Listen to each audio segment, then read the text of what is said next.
दोस्तों, स्वागत है आपका अपने यूट्यूब चैनल एग्जाम अपडेट में। आज मैं आपके समक्ष उपस्थित हूँ संविधान की 12 अनुसूचियों के साथ। ठीक है। और चूंकि मूल संविधान में 12 अनुसूचियां नहीं थी, 8 अनुसूचियां थी। 4 अनुसूचियां समय समय पर जोड़ी गई। ठीक है।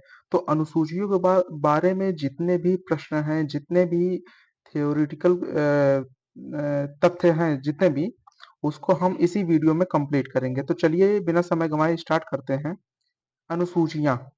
तो अनुसूचियों के संदर्भ में दो चीजें याद रखिए कि मूल संविधान में कितनी अनुसूचियां थी और वर्तमान समय में कितनी अनुसूचियां हैं। तो मूल संविधान में जो थी 8 अनुसूचियां थी। वर्तमान में बात करें तो 12 अनुसूचियां हैं। ठीक है। अब इसमें कौन कौन से अनुसूचियां कब कब जोड़ी गई, तो याद रखिए 9वीं अनुसूची, 10वीं अनुसूची, 11वीं अनुसूची और 12वीं अनुसूची। ठीक है। ये चारों हमारे लिए इंपॉर्टेंट है। यदि बात करें 9वीं अनुसूची की, तो यह पहला संविधान संशोधन 1951 में जोड़ा गया। ठीक है। यह भूमि सुधार से संबंधित था। और इसके बारे में एक सबसे महत्वपूर्ण तथ्य यह है कि इसे संविधान सभा द्वारा जोड़ा गया था। ठीक है। संविधान सभा जो थी, चूंकि हम जानते हैं कि लोकसभा और राज्यसभा दोनों का गठन 1952 में हुआ था। 1952 में। और ये जो आया पहला संविधान संशोधन, यह 1951 में आया था। उस समय संविधान सभा जो थी, संविधान सभा संसद का कार्य कर रही थी। ठीक है। तो याद रखिए जो 9वीं अनुसूची थी, ये संविधान सभा द्वारा पहले संविधान संशोधन 1951 द्वारा जोड़ी गई, जो कि भूमि सुधार से संबंधित था।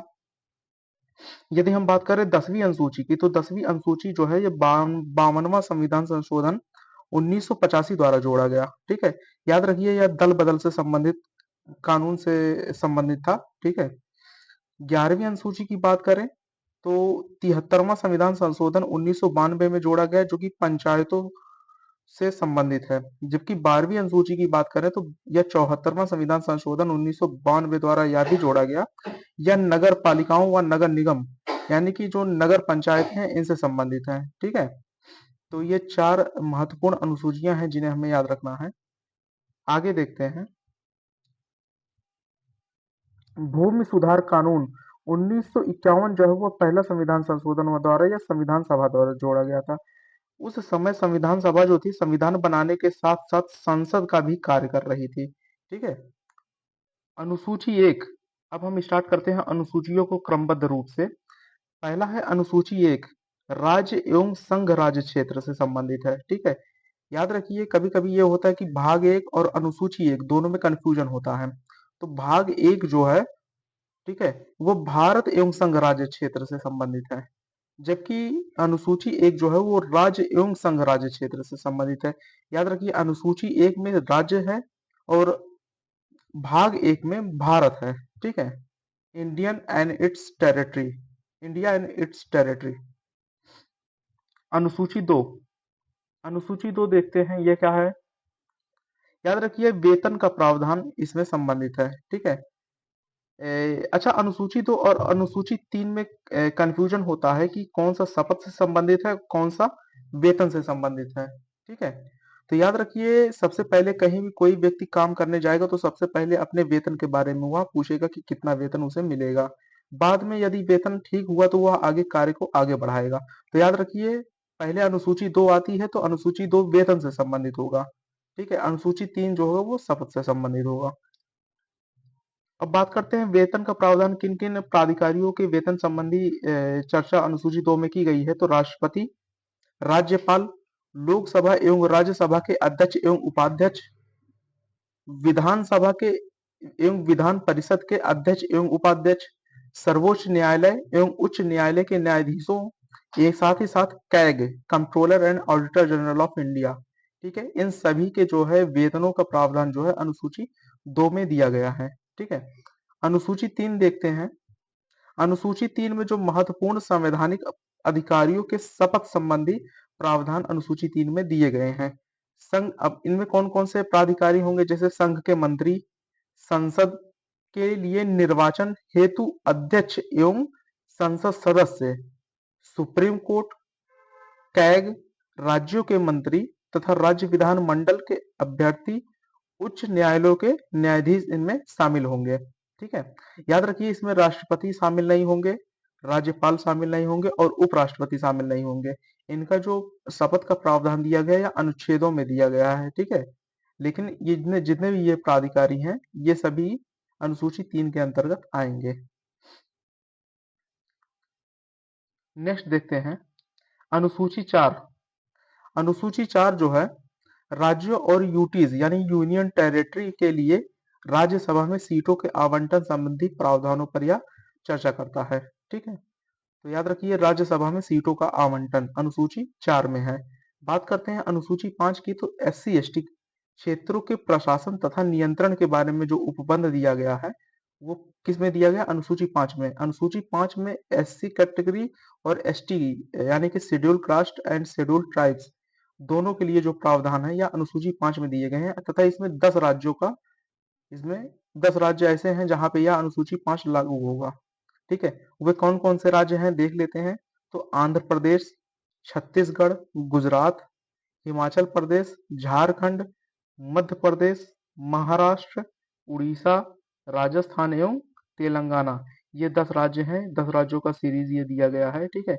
इन 10 राज्यों में अनुसूची 5 जो है schedule caste and schedule tribes पर लागू होगी। नेक्स्ट देखते हैं अनुसूची 6। अनुसूची 6 जो है वो असम, मेघालय, त्रिपुरा, मिजोरम इन 4 राज्यों में जनजातीय क्षेत्रों के प्रशासन संबंधी प्रावधानों के बारे में वर्णन करता है। याद रखिए इसमें 3 राज्य नहीं होंगे, 7 सिस्टर्स में 3 राज्य नहीं होंगे, ठीक है। जैसे मणि जो है, एक ट्रिक मैंने बनाया है, मणि जो है वो किसके पास है? नाग के पास है। और नाग कहाँ रहता है? अरुणाचल पर्वत पर। अरुणाचल पर्वत पर रहता है, ठीक है। तो याद रखिए मणि से मणिपुर, नाग से नागालैंड और अरुणाचल से अरुणाचल प्रदेश, ये 3 राज्य इसमें नहीं होंगे। फिर इनके अलावा जितने भी राज्य बचते हैं 7 सिस्टर में सभी होंगे, जैसे असम, मेघालय, त्रिपुरा एवं मिजोरम। ये चारों के चारों राज्य जो है अनुसूची 6 में शामिल किए जाएंगे, ठीक है। याद रखिए ये केवल और केवल ओनली फॉर शेड्यूल ट्राइब्स के लिए है, इसमें एससी कैटेगरी शामिल नहीं है। हमने एससी कैटेगरी को देखा था अनुसूची 5 में, जिसमें schedule caste and schedule tribes दोनों साथ थे, ठीक है। और दोनों के लिए इन 10 राज्यों पे लागू होता था, लेकिन अनुसूची जो है वो शेड्यूल ट्राइब्स के लिए केवल है, ठीक है। और यह असम, मेघालय, त्रिपुरा, मिजोरम इन 4 राज्यों में लागू होगा। नेक्स्ट देखते हैं अनुसूची 7। सबसे महत्वपूर्ण यह है अनुसूची 7, ठीक है। यह भारतीय संघवाद को परिभाषित करता है अनुसूची 7। इसमें संघ सूची, राज्य सूची एवं समवर्ती सूची तीनों सूचियों का इसमें वर्णन किया गया है। इसके अलावा एक अन्य सूची होती है जो कि जिसे हम अवशिष्ट सूची कहते हैं। याद रखिए इसमें जो प्राधिकार है कानून बनाने का वो केंद्र के पास होता है। संघ सूची में लगभग 100 विषय हैं, राज्य सूची 61 विषय, समवर्ती सूची में 52 विषय। यदि बात करें संघ सूची की, तो इसका जो प्राधिकार है कानून बनाने का वो केंद्र सरकार को है, जबकि राज्य सूची में राज्य सरकार को, वहीं समवर्ती सूची में केंद्र एवं राज्य दोनों मिलकर कानून बनाते हैं। अब देखते हैं संघ सूची के विषय कौन कौन से हैं, मुख्य विषय। तो संघ सूची में रेडियो, टेलीविजन, शेयर मार्केट, निगम कर, डाकघर, बैंकिंग एवं जनगणना, ये सभी की सभी चीजें कहाँ संघ सूची में वर्णित है। याद रखिए जनगणना को, सेंसस को याद रखेंगे विशेष तौर पर, ठीक है। रेडियो, टेलीविजन, शेयर बाजार, शेयर, ये सभी जो चीजें होती हैं अक्सर हमें इन्हें शहर में देखने को मिलता है, ठीक है। तो याद रखें इन सभी चीजों को कहाँ पे ये किसका विषय होगा, या संघ सूची का विषय होगा।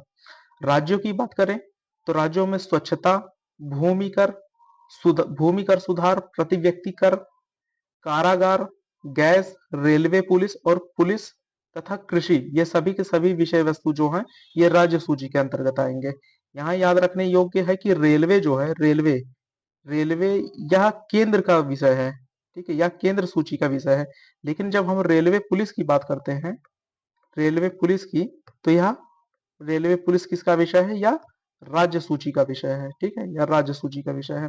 रेलवे केंद्र का विषय जबकि रेलवे पुलिस राज्य सूची का विषय है। यह अत्यंत ही महत्वपूर्ण प्रश्न है, ठीक है। नेक्स्ट देखते हैं समवर्ती सूची, ठीक है। समवर्ती सूची इसमें केंद्र और राज्य दोनों को काम मिलकर कानून बनाने का प्राधिकार है।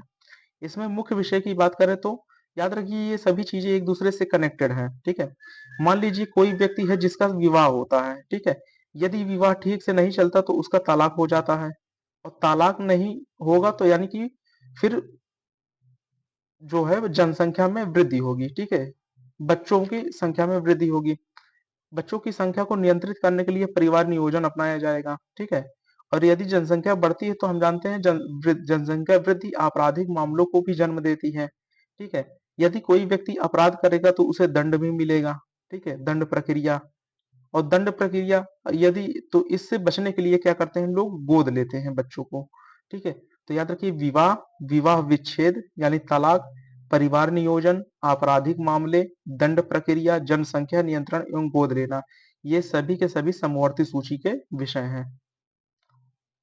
नेक्स्ट नोट देखिए, कुछ इंपॉर्टेंट बिंदु हैं। शिक्षा एवं वन पहले राज्य सूची के विषय हुआ करते थे, लेकिन 42वें संविधान संशोधन 1976 के द्वारा इन्हें समवर्ती सूची में शामिल कर दिया गया है, ठीक है? तो याद रखिए कौन कौन सी विषय वस्तु, शिक्षा एवं वन, इन्हें 42वें संविधान संशोधन द्वारा समवर्ती सूची का विषय बना दिया गया है। नेक्स्ट हम देखते हैं 8वीं अनुसूची। याद रखिए 8वीं अनुसूची जो है वो भाषाओं से संबंधित है। भारत के आधिकारिक भाषाओं की यह सूची है, ठीक है? मूल संविधान की बात करें तो मूल संविधान में 14 भाषाएं थी, लेकिन वर्तमान में जो है वो 22 भाषाएं हैं, ठीक है? संविधान संशोधन द्वारा कुछ भाषाएं जोड़ी गई, इन्हें हम देखते हैं ट्रिक के माध्यम से। याद रखिए 21वां संविधान संशोधन 1967 के द्वारा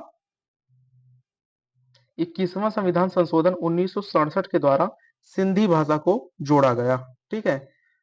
बात करते हैं 71वें संविधान संशोधन 1992 की, तो इसके तहत कोंकणी, मणिपुरी और नेपाली यानी KMN, ठीक है? कोंकणी, मणिपुरी और नेपाली, इन तीनों भाषाओं को 71वां संविधान संशोधन 1992 के द्वारा जोड़ा गया।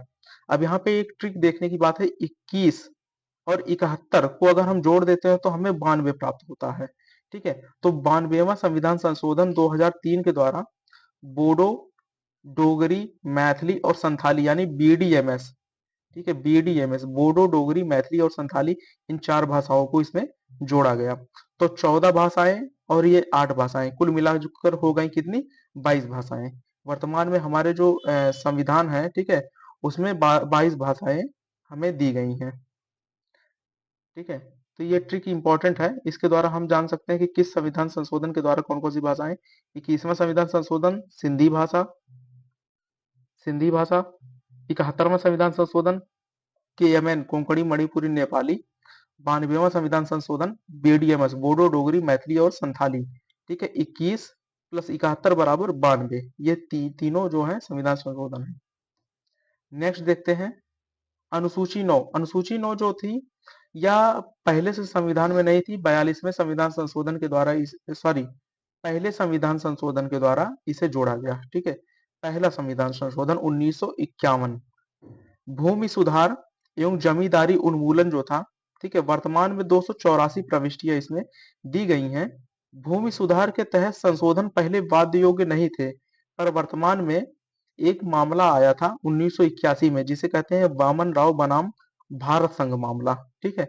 ये एक बहुत ही लैंडमार्क केस था, वामन राव मामला, ठीक है? जिसके तहत क्या हुआ कि अनुच्छेद 31 का, अनुच्छेद 31 बा और अनुच्छेद 31 सा, यानी कि article 31A, 31B and 31C की वैधता की जांच की जानी थी, ठीक है? और इसमें जांच की गई और कुछ तथ्यों को इसमें पता लगाया गया, जैसे कि केशव, अच्छा हाँ, एक चीज इसमें से कहा गया कि केशवानंद भारती मामला, ठीक है, केशवानंद भारती मामला 1973 के निर्णय से पहले 9वीं अनुसूची के तहत शामिल सभी विषय विनियम नियम विनियम जितने भी रहेंगे वो सभी वैध रहेंगे। लेकिन यदि निर्णय जिस दिन सुनाया गया केशवानंद भारती मामला, जिस दिन उसका निर्णय आया, उसके बाद जितने भी मामले होंगे, ठीक है, उसके संदर्भ में जो संशोधन करने की शक्ति होगी, ठीक है, वह किसके पास होगी, सुप्रीम कोर्ट के पास होगी, ठीक है? यानी कि वो तत्कालीन समय में सरकार को कोई भी कानून बनाना होता था तो उसे जुडिशियल रिव्यू से बचाने हेतु वह अनुसूची 9 में रखा जाता था, जिससे उसका पुनरीक्षण नहीं हो सकता था, ठीक है? यानी कि इसके तहत शामिल विषय जो होंगे आर्टिकल 368 के तहत संविधान संशोधन नहीं माने जाते थे और केवल उन्हीं मामलों का पुनर्निरीक्षण हो सकता था जो कि संविधान संशोधन के तहत शामिल होते थे। ठीक है, तो यह अत्यंत महत्वपूर्ण है। वामन राव बनाम भारत संघ मामला 1981, यह एक बहुत ही लैंडमार्क केसेस था। ठीक है, नेक्स्ट देखते हैं अनुसूची 10। अनुसूची 10 भी बहुत महत्वपूर्ण है, जो कि दल बदल से संबंधित है। याद रखिए, दल बदल जो संबंधी मामला था वो आया था किहोतो होलोहान वर्सेस जाचिलुहू मामले 1993 के अंतर्गत। ठीक है, तो यह 3 स्टार का क्वेश्चन है। पूछा जा सकता है कि दल बदल का संबंध किससे है, किस मामले से है, तो याद रखिए किहोतो होलोहान वर्सेस जाचिलुहू मामला 1993 से संबंधित है दल बदल। 52वां संविधान संशोधन 1985 के द्वारा एंटी डिफेक्शन लॉ, यह बिल पास किया गया। ठीक है, यह दल बदल से संबंधित था। नेक्स्ट देखते हैं अनुसूची 11। अनुसूची 11 पंचायती राज व्यवस्थाओं से संबंधित था। 73वां संविधान संशोधन 1992 के तहत यह लाया गया था और इसमें कुल 29 विषय शामिल हैं। ठीक है, याद रखिए संविधान संशोधन 1992 और कुल विषय कितने हैं पंचायतों में, 29 विषय हैं। यदि बात करें अनुसूची 12 की, तो अनुसूची 12 में नगर पालिकाओं की शक्तियां एवं प्राधिकार व इसकी जिम्मेदारियां इसमें शामिल की गई हैं, जिसमें 18 विषय हैं। ठीक है, तो पंचायतों में कितनी विषय हैं, पंचायतों में जो है, ठीक है, वो 29 विषय हैं। लेकिन बात करें नगर पालिकाओं की, नगर पालिकाओं की, तो नगर पालिकाओं में कितने विषय हैं, ये 18 विषय शामिल किए गए हैं। ठीक है, यह नगर पालिका जो 12वीं अनुसूची थी, ये 74वां संविधान संशोधन 1992 के तहत यह लाया गया था। नेक्स्ट देखते हैं। तो इस प्रकार हम देखते हैं कि हमारा जितना भी अनुसूची था, टोटल 12 अनुसूचियां थी, सारे के सारे अनुसूचियों को हमने कंप्लीट कर लिया। ठीक है, तो मिलते हैं नेक्स्ट वीडियोस में, जिसमें हम संविधान के महत्वपूर्ण भागों, जितने भी भाग हैं, उन पर हम विस्तार तौर पर चर्चा करेंगे और देखेंगे ट्रिक्स के माध्यम से कि कौन सा भाग किसमें है। ठीक है, इसे हम आसानी से याद करने का प्रयास करेंगे। अगर आपको यह वीडियो अच्छा लगा तो इस वीडियो को जरूर शेयर करें, लाइक करें, कमेंट करें और सब्सक्राइब जरूर करें। ठीक है, आपके जो ये लाइक, शेयर, कमेंट और सब्सक्राइब होते हैं, ये हमारे लिए मोटिवेशन का काम करते हैं। और सो मिलते हैं नेक्स्ट वीडियो में। Thank you so much.